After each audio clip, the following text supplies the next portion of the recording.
Guys, কেমন আছেন? আশা করি সবাই ভালো আছেন। আজকে আমি আবার নতুন আরো একটি ব্লগ নিয়ে আপনাদের সামনে হাজির হয়েছি। কি সেই ব্লগটি, কি সেই ব্লগে কি আছে, তাহলে আমরা দেরি না করে সেই ব্লগের মূল পর্বে চলে যাই। ওকে, লেটস গো। শত বছর আগে আপনারা অনেকেই জানেন এবং অনেকেই শুনেছেন, গল্প শুনেছেন, ভিডিও দেখেছেন, বিভিন্ন সোশ্যাল মিডিয়াতে আপনারা দেখেছেন। তার নাম হচ্ছে টাইটানিক জাহাজ। তখনকার আমলে এই টাইটানিক জাহাজটি সবচাইতে বড় একটা জাহাজ ছিল।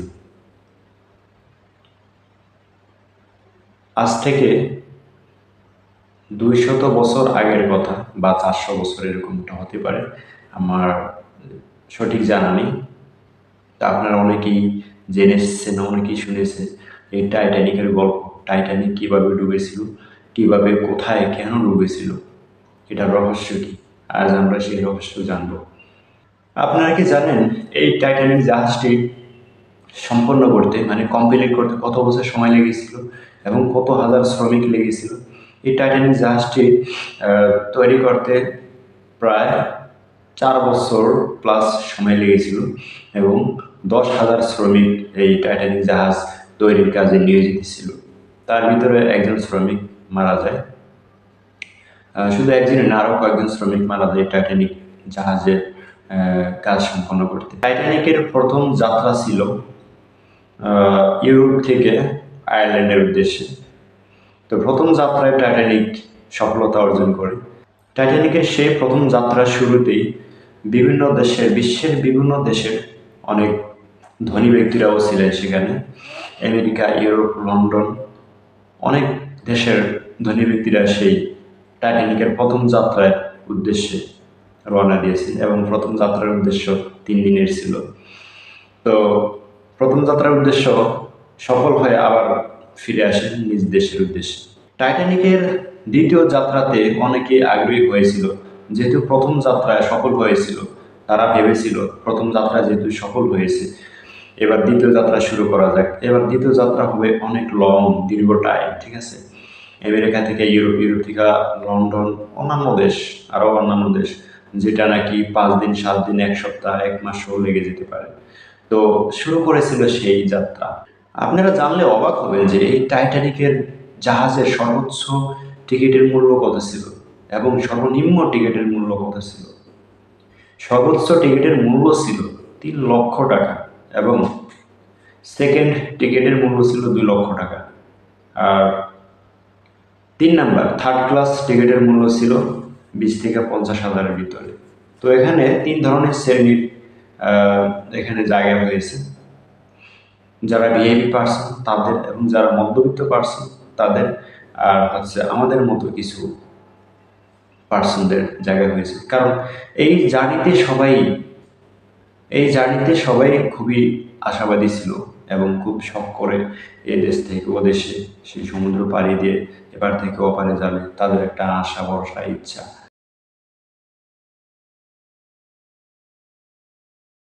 টাইটানিক যখন নিজ গন্তব্য থেকে অন্য গন্তব্যে উদ্দেশ্যে রওনা দেয়, তখন শুরুতেই শুনছিলাম যে টাইটানিকের ভিতরে একদম, যে একেবারে ভিতরের অংশে, শেষ অংশে নাকি আগুন ধরে যায়, ঠিক আছে। তো এটা যাত্রার শুরুতেই নাকি এটা ঘটেছিল।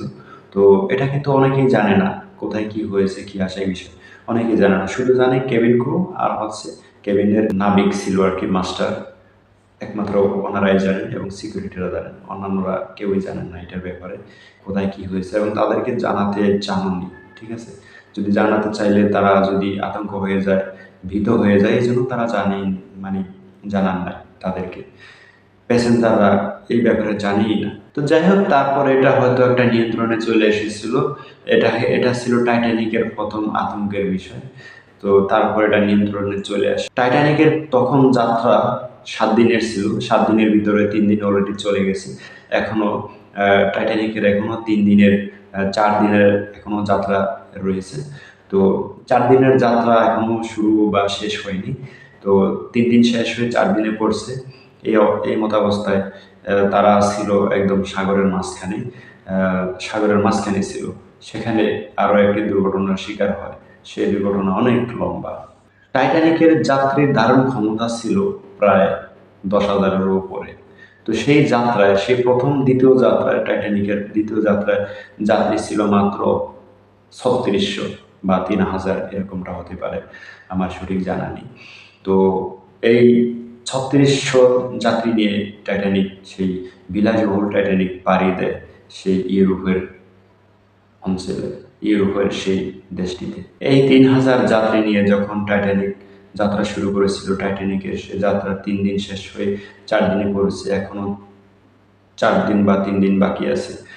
এই আপনারা অনেকেই জানেন বা শুনেছেন যে টাইটানিক কিসের সাথে ধাক্কা লেগেছিল এবং কেন। সেই গভীর রাতে কোথায় কি, কোথায় যাবে, কি হবে না হবে, সবাই ঘুমিয়ে গিয়েছে। যত প্যাসেঞ্জার আছেন সবাই ঘুমিয়ে গেছে যার যার রুমে, ঠিক আছে। তখন তো রাতের অনেক 2টা কিংবা 3টা, তখন তো সবাই ঘুমিয়ে যাওয়ার কথা। তো সবাই ঘুমিয়ে গিয়েছেন, এখনো আর কত 2 থেকে 3 ঘন্টা পরেই সকাল হবে, সবাই আনন্দ হয়ে হুল্লোড় উল্লাস করবে। তো এর ভিতরেই দেখেন অনেক, মানে কি বলবো, আসলে মর্মান্তিক একটা বিষয়। দেখেন একটা সামনের দিকে একটা অন্ধকার হয়ে আসছিল, মানে বন্যা বা তুফান এরকম কিছু একটা হবে বোঝা যাচ্ছিল। তো টাইটানিকের যে কেবিন ক্রু বা মাস্টার ছিলেন, উনি কিন্তু বিষয়টা পরবর্তীতে বুঝতে পারছেন ধীরে ধীরে। তো ওনার সাথে যে সহকারী ছিল, তারা ওনাকে বলছিল, স্যার, এটা কিন্তু আমরা বিপজ্জনকের সম্মুখীন হচ্ছি, আপনি চাইলে এটাকে করতে পারেন। উনি এটা পাত্তাই দেয়নি, উনি ওনার মন মতো করে চালিয়ে যাচ্ছিলেন। পরে যখন বুঝতে পারতেছেন যে কিছু একটা হতে যাচ্ছে, পরে যদিও সেটা খুব কাছাকাছি চলে এসেছিল, আপনার হচ্ছে সেটা বরফ, মানে অনেক অনেক বড় একটা বরফ, ঠিক আছে। সেই বরফের সাথে ধাক্কা লেগে টাইটানিকের নিচের অংশ ফুটা হয়ে যায়, ঠিক আছে। নিচের অংশ ফুটা হয়ে গিয়ে এই ফুটা অংশ দিয়ে পানি ঢুকতে থাকে কেমনে কেমনে, ঢুকতে একটা পর্যায়ে পুরো টাইটানিকটা ডুবে যায়। এবং সেই ভিতরে ঘুমন্ত যে প্যাসেঞ্জাররা ছিল, তারা খুবই আতঙ্কের ভিতরে পড়ে যায় তারা। কারণ এই টাইটানিকটা তো অনেক বড় ছিল, অনেক লম্বা ছিল, ঠিক আছে। টাইটানিকটা 800 ফুট লম্বা, প্রায় 96 ফিট চওড়া, এতটুকু টাইটানিকটা ছিল। এই টাইটানিকের ভিতরে অনেক বিলাসবহুল ছিল, কি বলে এটাকে, রুম ছিল। তারপর ড্রেসিং টেবিল, তারপর হচ্ছে খেলার মাঠ, তারপর হচ্ছে সুইমিং পুল, তারপর মিউজিশিয়ান স্টেশন, আরও অনেক কিছু ছিল। পার্টি সেন্টার ছিল, বিশাল বিশাল রুম ছিল। তো যাই হোক, সব প্রতিটা জায়গাতেই আপনার প্যাসেঞ্জারে ভরপুর ছিল। রাতের অন্ধকারে তাদের উপর এই মর্মান্তিক ঘটনাটা ঘটে যায়। আসলে তাদের কিছুই করার নেই। তো সেই বরফের সাথে ধাক্কা লেগে টাইটানিকের নিচের অংশ ফুটা হয়ে গিয়ে ধীরে ধীরে পানি ঢুকতে থাকে। আর সেই ঘুমন্ত যাত্রীর উপর বা প্যাসেঞ্জারের উপর একটা মর্মান্তিক দুর্ঘটনা ঘটে যায়। একটা পর্যায়ে টাইটানিক 2 ভাগ হয়ে ধীরে ধীরে সাগরের গর্ভে চলে যায়। সেই 3000 যাত্রীর ভিতরে মাত্র 2300 যাত্রী জীবিত অবস্থায় তাদেরকে উদ্ধার করা হয়। শুধু তাই নয়, যারা জীবিত ছিল তাদের অবস্থাও আশঙ্কাজনক ছিল। কেন? কেননা যে সাগরে টাইটানিকটা ডুবে গিয়েছিল, সেই সাগরের পানিতে পুরাই বরফে ভরপুর, ঠান্ডা। তো যাই হোক, সেখানে স্পিড বোট ছিল মাত্র একটি না জানি 2টি, না জানি শুনছিলাম 4টি এরকমটা হবে। তো সেখানে অনেকগুলো স্পিড বোট থাকার কথা ছিল, যেটাকে বলে লাইফ বোট আর কি। তো সেখানে লাইফ বোট তেমন একটা ছিল না, 4টা লাইফ বোট ছিল। যেখানে 20টা লাইফ বোট থাকা দরকার ছিল, সেখানে 4টা লাইফ বোট ছিল। তো 4টা লাইফ বোটের ভিতরে এই 2100 বা 2300 যাত্রীকে উদ্ধার করা হয়, বাকি 700 জন যাত্রী মারা যায়।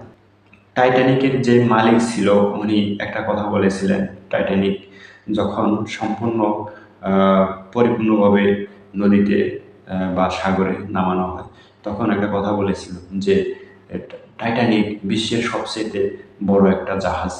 এই জাহাজটিকে ভগবানও মানে করতে পারবে না, কোনো ক্ষতি করতে পারবে না, আল্লাহর সাথে মানে টাক্কা দিছে, ঠিক আছে। তো এখানে একটা অভিশাপও হতে পারে যে আল্লাহ পাক সারা দুনিয়ার সৃষ্টি করেছেন, আল্লাহ পাক সারা দুনিয়ার মালিক, আর সেখানে সে ক্ষুদ্র একটা মশা, সে আল্লাহর সাথে মানে টাক্কা দেয়। যে ভগবানও কিছু করতে পারবে না টাইটানিককে, কারণ টাইটানিক বিশ্বের সবচেয়ে বড় একটা জাহাজ। তো আল্লাহ পাক বলে যে ঠিক আছে, যা, তুই যা, তোকে সময় মতো ধরবো, ঠিক আছে। এসব বলে আসলে কাজটা ভালো করে নেই। সেই টাইটানিক জাহাজটির আজও কোনো খোঁজ খবর মেলেনি। কত হাজার ফুট গভীরে চলে গেছে সেটাও তারা আন্দাজ করতে পারেনি।